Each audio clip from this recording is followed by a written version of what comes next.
Председателот Обама во прокламација ги повика американците да ја реафирмираат заложбата кон сите кои бараат достоинствен третман, слобода и правда.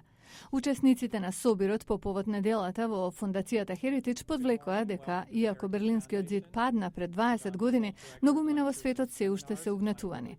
Председавачот на фондацијата, споменик на жртвите на комунизмот, Ли Едвардс, подсетува дека во 1959 огромно мнозинство на конгресни пратеници ја поддржале првата прокламација.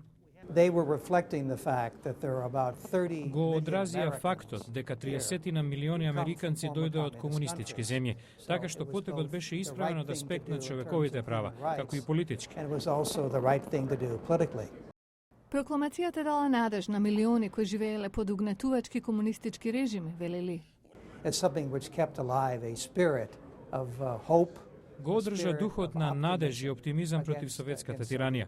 Од друга страна, советите огнено беа против, од секој премиер, од Хрушчов до Горбачов. Сите се жалеа, прашуваа зошто да остане таа резолуција. Им беше коска во грлото.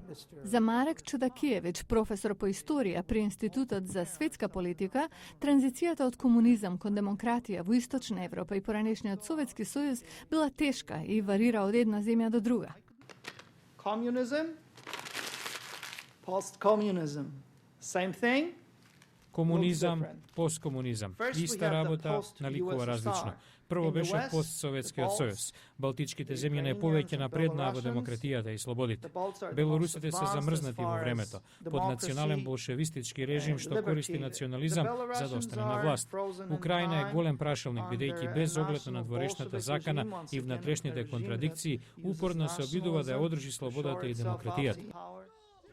Иако бројот на комунистички земји е редуциран на 5, Кина, Куба, Северна Кореја, Виетнам и Лаос, во нив се најбројната земја во светот, како и најизолираната и најпредвидлива. Денес тоталитарните режими се уште угнетуваат околу 1/5 од светското население.